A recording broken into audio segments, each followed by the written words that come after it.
Good morning. Can we have everybody take their seats, please? And we'll get started. And we are the Center for Spiritual Living, Visalia.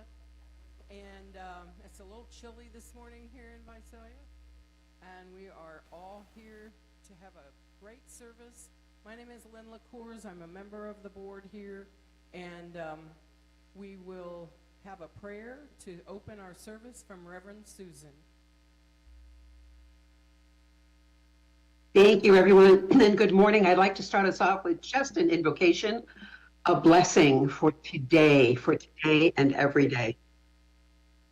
Today and every day, we embrace a love that knows no end. Today and every day, we are filled with that power, that spirit that overcomes all obstacles. Today and every day, especially in this season of light, there is a power for good in the universe, a spirit that encourages us with a word. And today and all days, we are inspired with a hope that sustains. We're comforted with a peace that endures. And there's a wholeness of mind, body, and spirit, knowing that we are perfectly aligned today and every day. And so I call our time together blessed before we even begin. And what a joy to hand us over to our music team today for our opening song.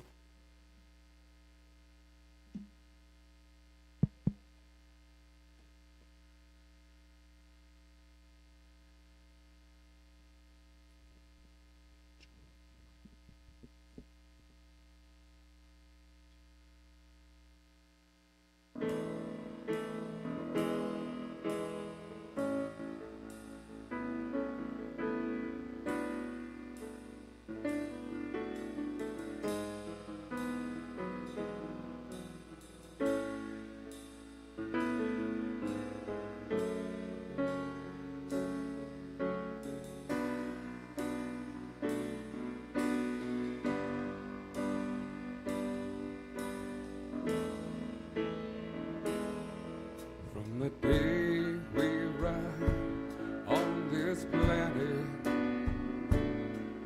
and blinking step into the sun, there's more to see than can ever be seen, more to do than can ever be done. There's far too much to take in here, more to find that can never be found.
say that again with the microphone. Wow.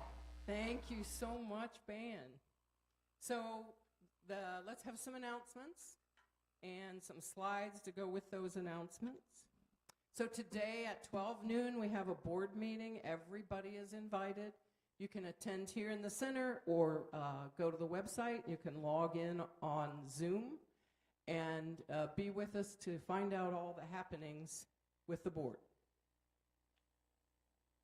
So those of you who've been here for a while, take a real good look at this picture. This was before the remodel. So you can see there was no office up in the loft, and there was no room over here on the side. So what we're doing right now for the 50th anniversary is gathering anything that anyone might have at home. If you have any pictures of anything that happened previously, we're gathering all that information because this will be our 50th wedding. Yeah. Yes. We're married to this building and each other, right? So 50th anniversary of this place. And let us know if you have something. We're gathering them. You can give them to any board member, to Sima Ann in the office.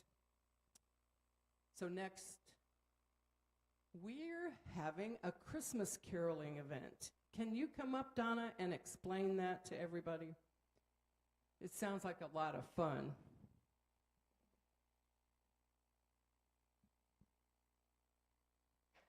Well, that's what I'm hoping for is fun. And I'm hoping some of you are into fun too. This coming Thursday, the 21st, we're going caroling. And I am inviting any or all of you to come along. We're going to start out here first, about 5:15. I'd like to have everybody gather here first, all right? And our first stop is Main Street. We're just going to cruise right down to the corner of Locust and Main and do a little caroling there first. And then by 6 o'clock, we're headed over to what I know as Kauai Manor. It has another name. These places keep changing names, and I can't keep up with them. We have been invited to sing for their residents there. And from there, we're going over to what I know as Redwood, which also has another name, on Houston Avenue between Lovers Lane and Kane Street, and we're going to sing there. What? So we're going to drive. I don't think any of you wants to walk to Houston, so unless you're really enthusiastic. But, right, and I had another thought too. If it rains, we could start with our caroling inside here, and I believe there might still be some apple cider and coffee that we could have available, okay? And if you're not afraid to brave the rain, well, bring umbrellas and we'll go on down to the corner of Locust and Main and wow everybody with our singing. Nobody has to be a good singer. I don't care. You don't all have to have perfect harmony. I don't care. And if you feel like you can only join up with us, say at Kauai Manor or perhaps at Redwood, I'll be ecstatic to have you there. Bruce is going to play my poor little keyboard in the places that we go to, and you're going to bring your pitch pipe for the beginning. So we'll start out on key, even if we don't end up there. So please feel free to join me. Thank you.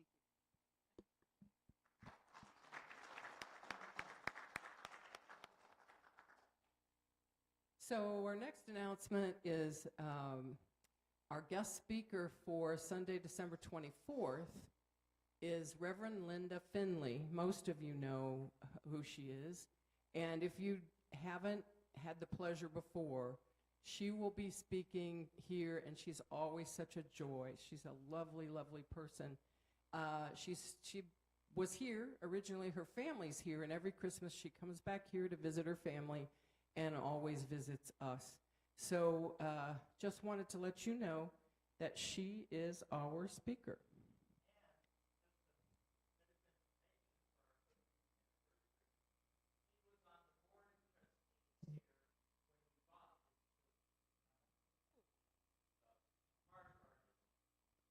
So anybody who couldn't hear that, she was on the original, on the board when we purchased this building.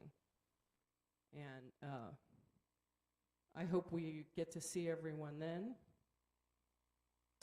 And Carol, would you like to come do the diversity quote? Oh, this is a slide that wasn't in my preparation. Sorry, Carol, come on up.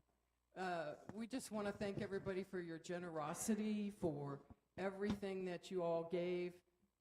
We'll be taking, I believe they're taking things for the family on Tuesday. So if you still have something, you can bring it still. Okay?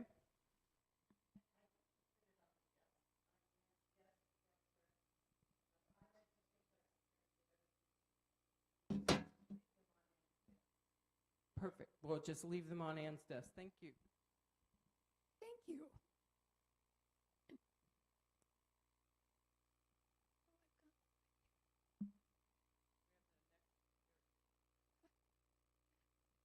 That's the first time I've seen a picture of Eric Butterworth.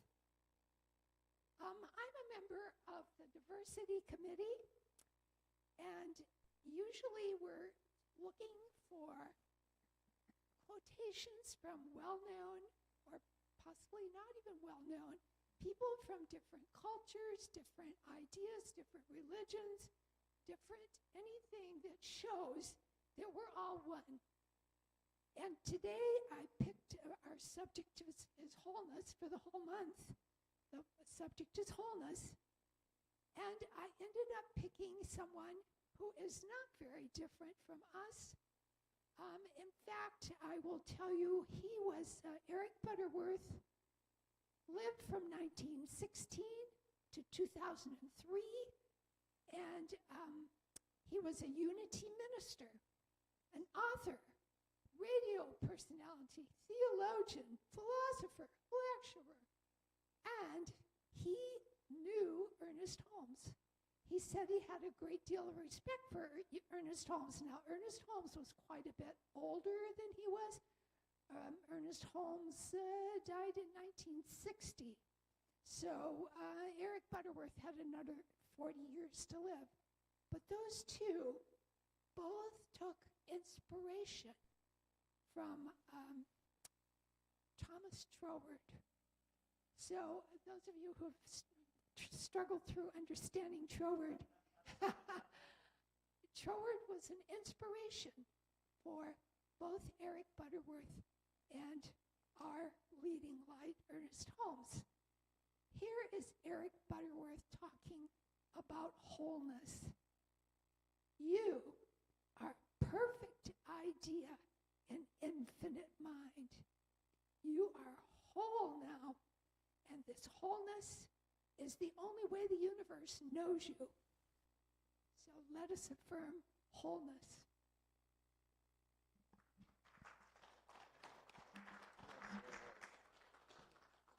Thank you, Carol.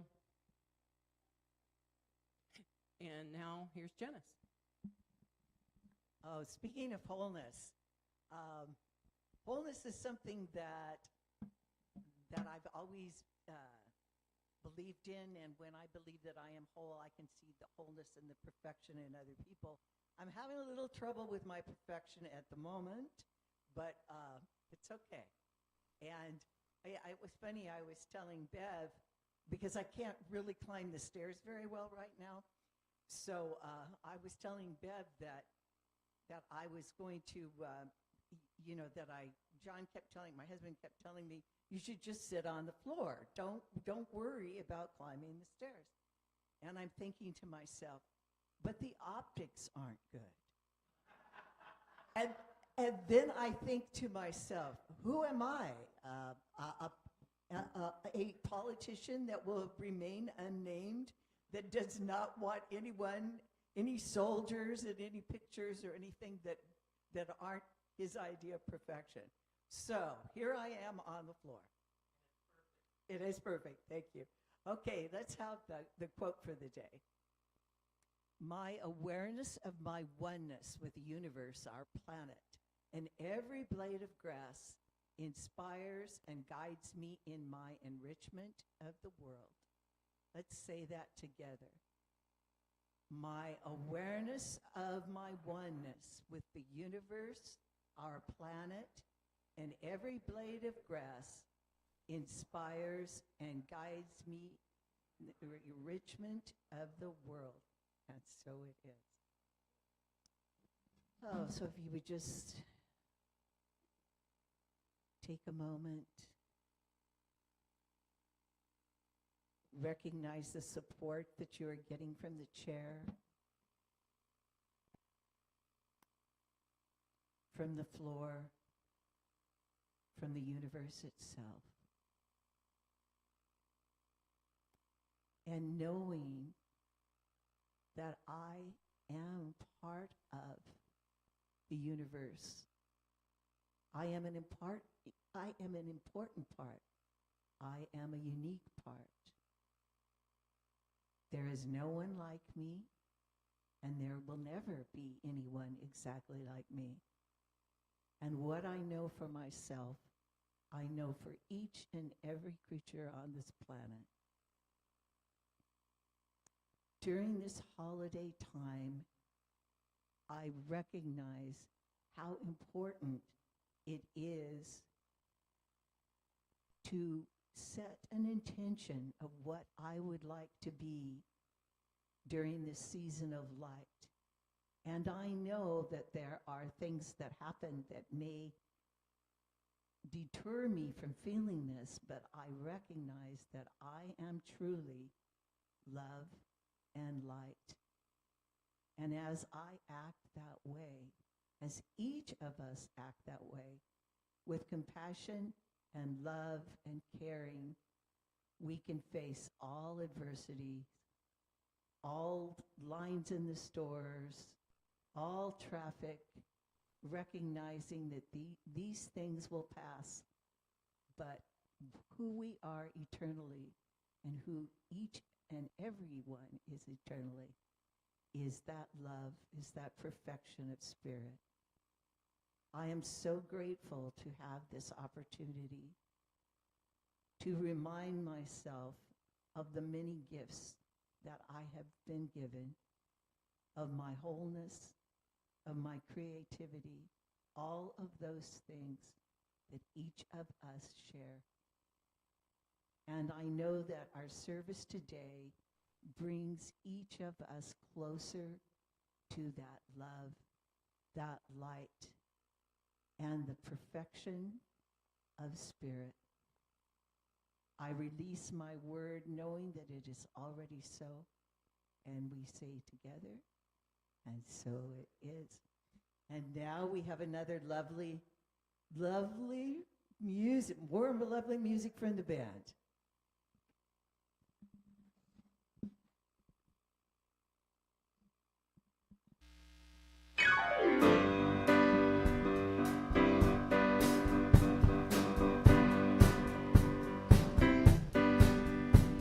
Sometimes I'm right, I can be wrong.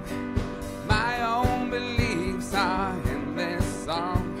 The butcher, the banker, the drummer, and then makes no difference what group I'm in.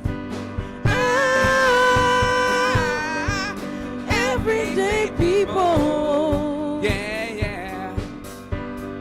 There is a blue one who can't accept the green one, for living with the fat one, trying to be a skinny one. Different strokes for different folks, and so on and so on, and Scooby-Dooby-Dooby. Ooh, sha-sha.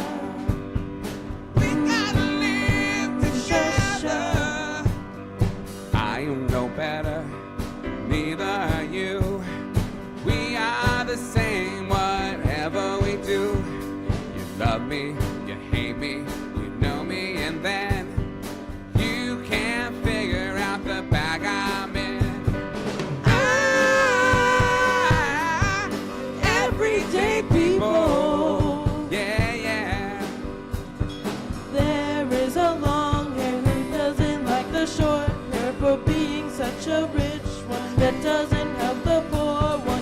Different strokes for different folks, and so on and so on, and Scooby Dooby Dooby. Ooh, sha sha. We gotta live together.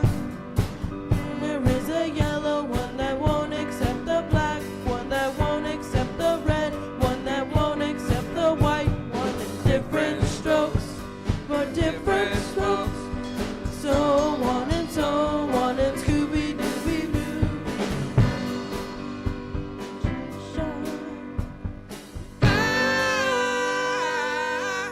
Everyday people.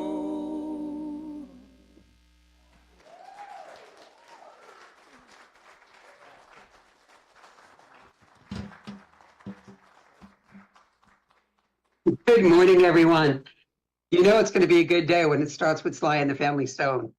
I am so sorry I wasn't there dancing with you in person, but that is awesome. That takes me back. I am so grateful to be with you again. Thank you to all of you for inviting me back to your beautiful community in Visalia. I've met some of you before, either virtually or in person.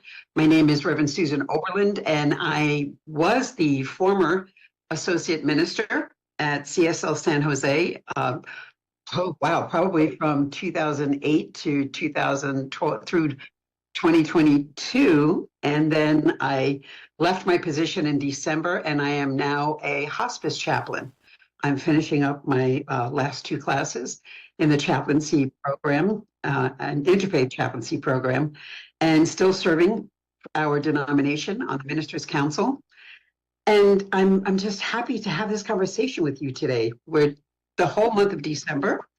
Our denomination, all of our centers, for the most part, have been talking about living as wholeness, which is interesting because it's not living in wholeness, but it's living as wholeness. All those qualities of spirit source that we embrace, that we live as love, we live as peace. So today, the topic is, in the name of wholeness, enriching the world. Because anybody who's been hanging around long enough knows that there really isn't any prayer or any spiritual concept or practice that we could embrace for ourselves that doesn't move outward, right? That which we're always giving and receiving, right? That whole concept. So Ernest Holmes said that the spark which burns at the center of our own soul is caught from the living and eternal flame of spirit. So there is that spark within each and every one of us, and it is that living flame, that eternal flame. I remember, were any of you? Well, I can't really see you that well, but if anyone was raised Catholic, I was. My faith of origin was Catholic. My people are Irish, Italian Catholic. I'm a Brooklyn girl at heart. And I remember walking into, and to this day, you can walk into any Catholic church, and there's a red candle that's usually hanging on the wall in the sanctuary.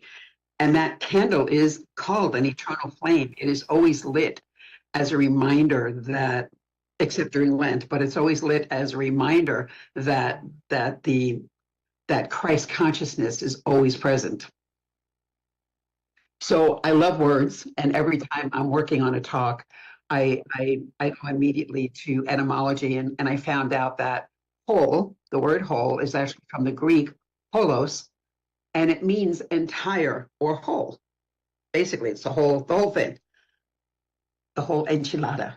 And I also went to the Cambridge Dictionary, and I love the definition that the quality of being or feeling complete and not divided or damaged. To be whole is the quality of being or feeling complete and not divided or damaged. And I loved reading that because it reminded me of the very first time, probably circa 2001, when my husband and I first walked into, well, at the time we weren't married yet, we were engaged, and we walked into a Center for Spiritual Living, and I heard the minister say, "You are whole, perfect, and complete, and God would not change one thing about you." And then I think I snorted. I think I just kind of, so I was like, what? But I was new to the teaching, and I hadn't yet grasped what Ernest was trying to say. Even in our text, he says life is one perfect wholeness. The universe is a unit. God is one. And it is only when we live in conscious union with the Spirit and consciously let it work through us that we really live. I didn't know that at the time. I was just thinking, God wouldn't change anything about me. I sure would. So, and then I loved looking at our faith traditions, our other brothers and sisters around the world, because we are not alone in our view of wholeness. We're not the only faith tradition that talks about this concept of being whole and perfect and complete. The Buddhists teach that the true self is inherently whole. It's perfectly unified, without parts. All is one. Everything is totally connected. And all apparent distinctions are illusions. So anything that looks like separation is just an illusion. Islam teaches that the divine reality is continuously present within each person as an inner lure towards goodness, truth, and beauty. And I love that. I love that there's something within us that lures us towards goodness and truth and beauty.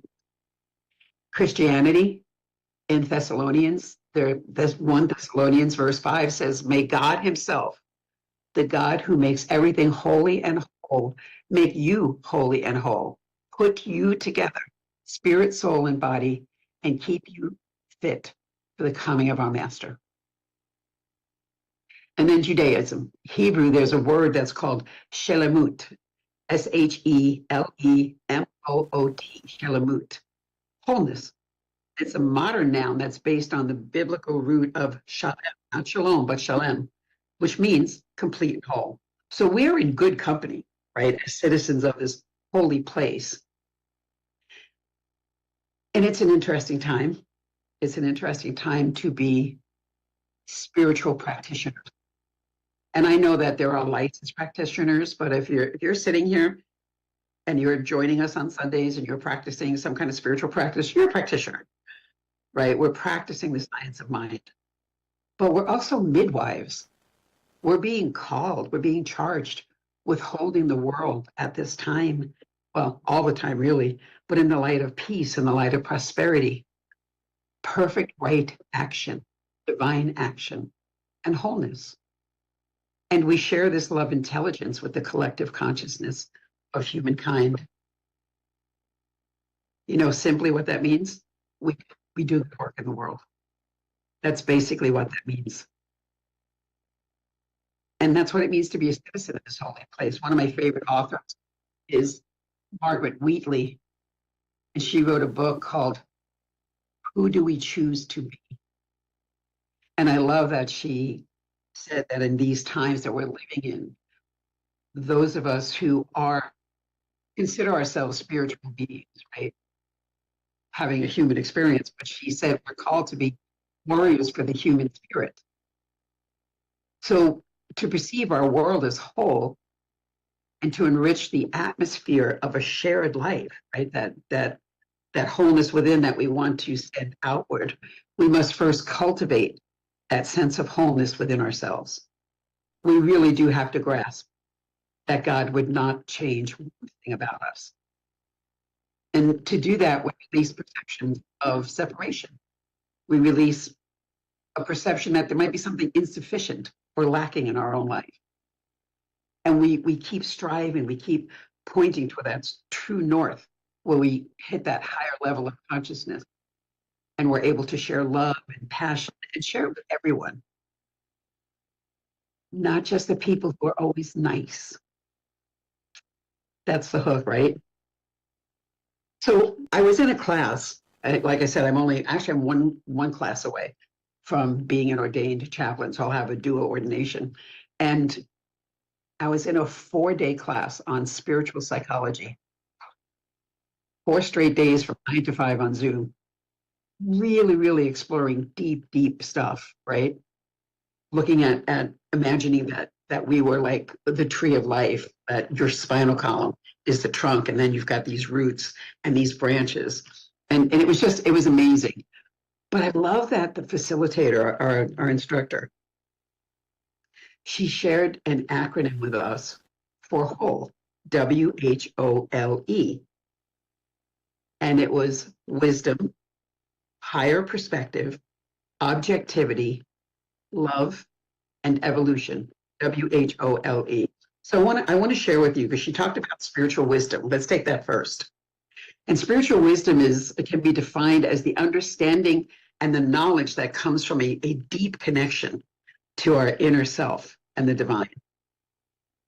It's the ability to see beyond the material world, because you know too, right, that we're able to hold two truths at the same time. God is all there is. God is love. There is war, right? We can't do a spiritual bypass, right? So we acknowledge that there is pain, that there is suffering, but we hold that higher consciousness and that deep connection so that we can see beyond that, whatever is going on in the material world, and understand the interconnectedness of all things. Albert Einstein said that wisdom is not a product of schooling, but of the lifelong attempt to acquire it. And that made me laugh, because I also remember someone once told me, knowledge is knowing that a tomato is a fruit.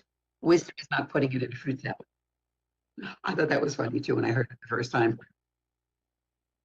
But wisdom can also be cultivated, right? If you want what's best for your soul, it starts with deciding to have it. We just decide to have it. And then we surround ourselves with wisdom. You may seek wise counsel. You may seek wise people. You may read wise books. All of these things are avenues of wisdom. And above all, we cultivate stillness. So that's the W, wisdom. And then we go to H, higher perspective. And that is the necessity, again, to see beyond the horizon. It's really interesting because they're all very connected. Confucius is credited with saying, "A lion chased me up a tree, and I greatly enjoyed the view from the top." Right? Different perspective. We can get bogged down in our emotions and the chaos of the world around us. And for me personally, it is imperative that I dial down my outrage meter. I just have to dial it down because it's easy. You know, when I find myself yelling at the TV, it's like, oh, I need a break. I need to turn off all my electronics, tune out, and take myself to the ocean. I have to dial down the outrage meter. And then I also have to consider all possibilities.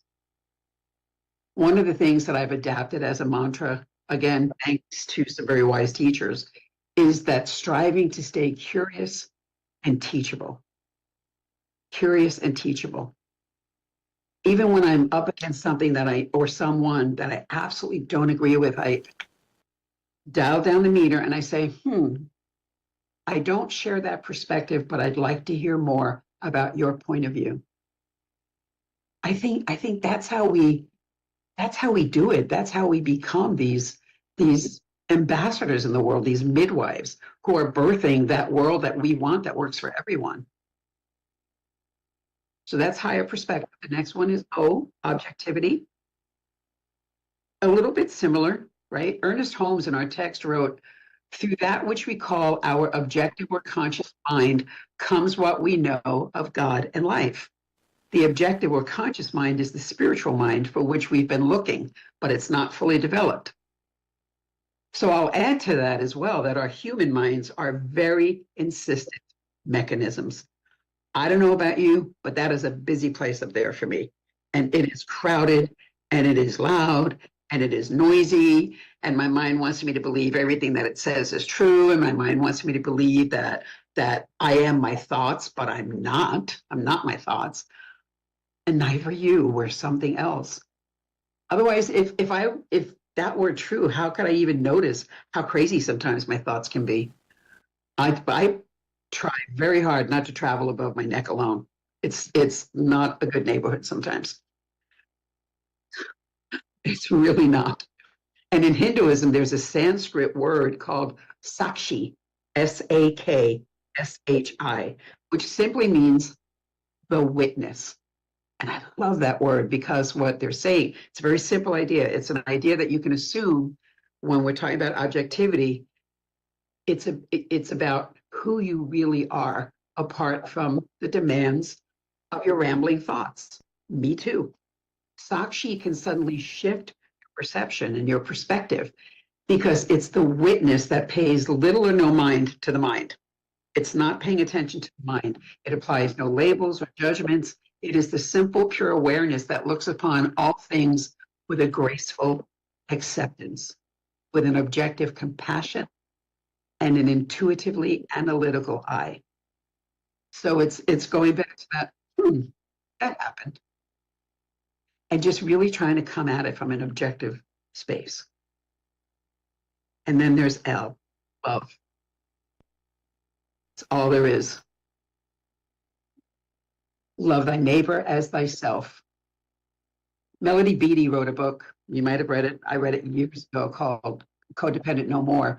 And in quotes, she put, love thy neighbor as thyself.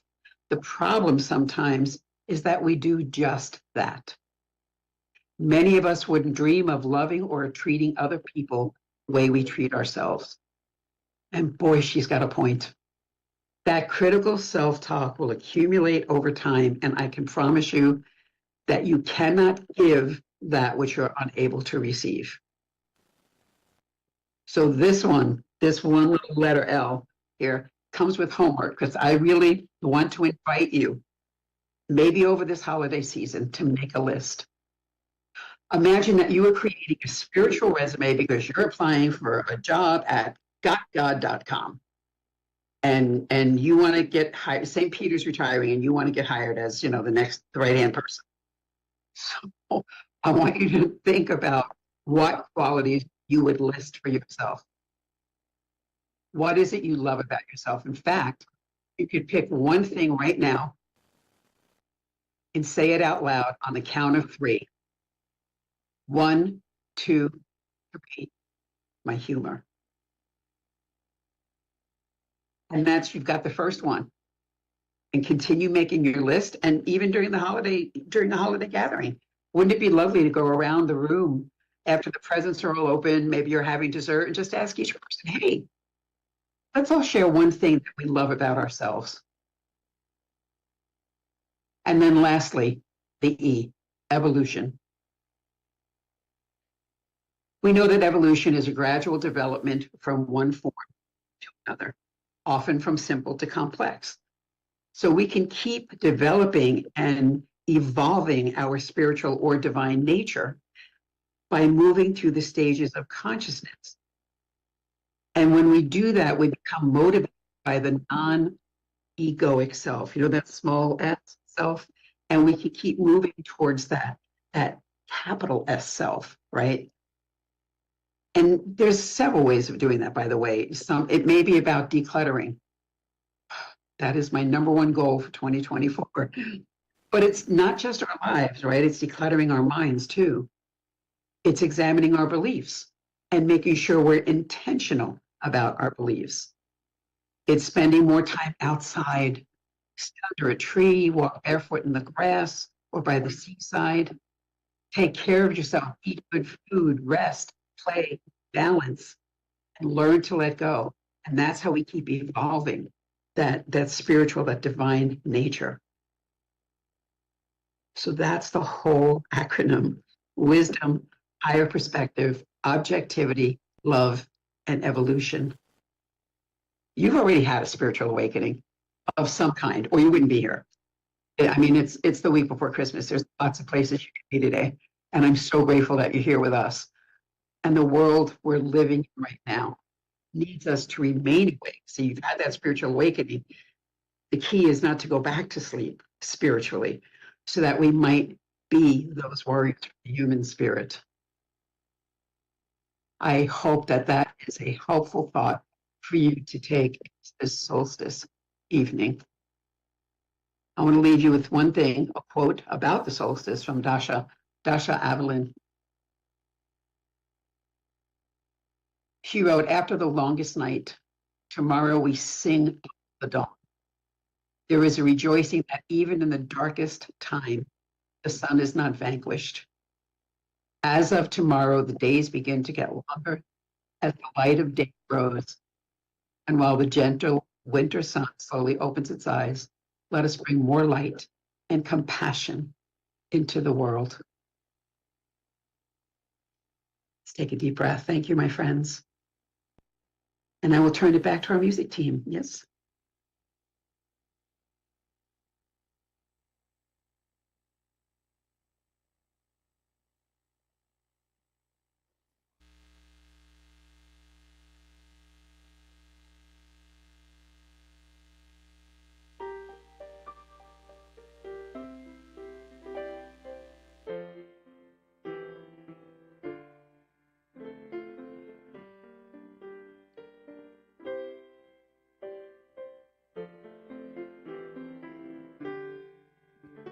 How could anyone ever tell you you were anything less than beautiful?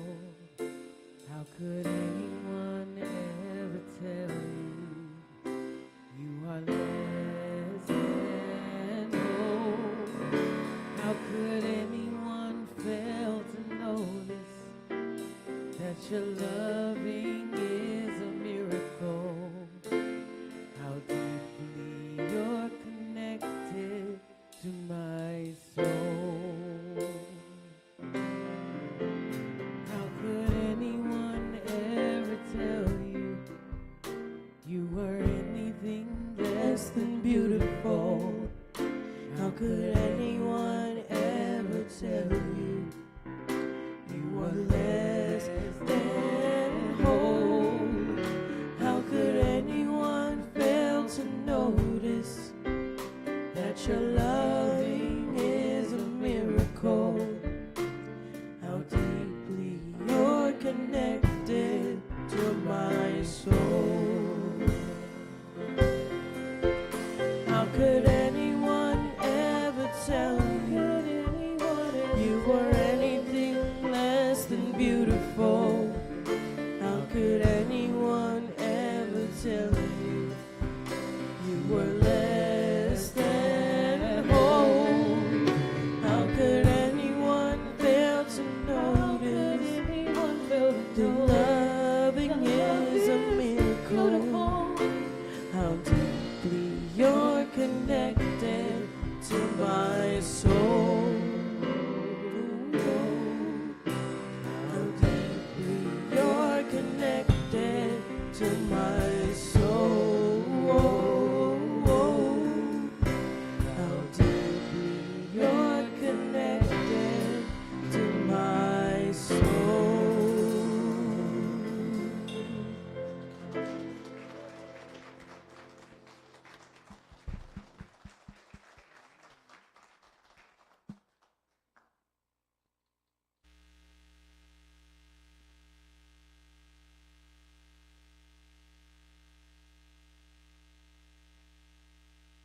In our service now, where we get to share from our gifts, our tithes, and our offerings. The ushers are going to come around. You can also donate online. There's a link. And I would love for you to say our giving affirmation with me. Divine Spirit is the source of all our gifts. It goes forth to heal, prosper, and bless. It returns to me multiplied abundantly. As I share my good, I accept my greater good, and so it is.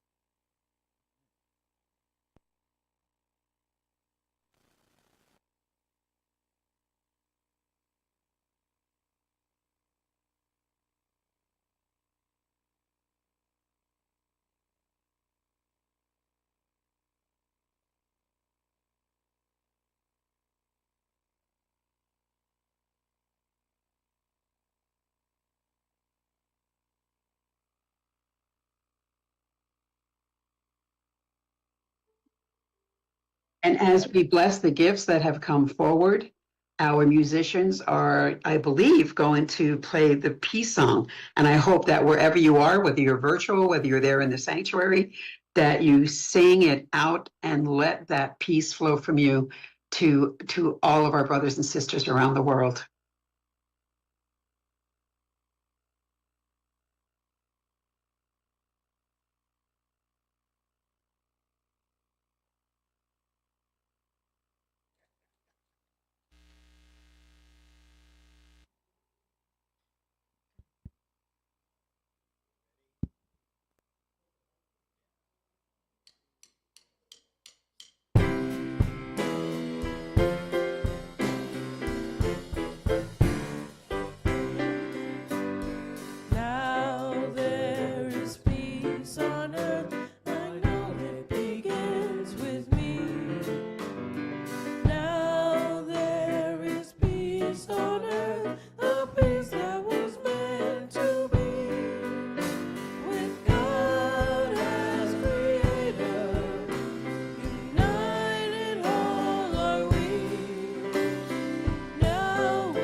I want to thank you all so much again for having me. I want to thank our beautiful musicians, our board of trustees. I hope you have a wonderful board meeting today. I hope you have the happiest, most blessed holiday season. All the best in 2024 to you and yours. And please join me for a brief closing prayer.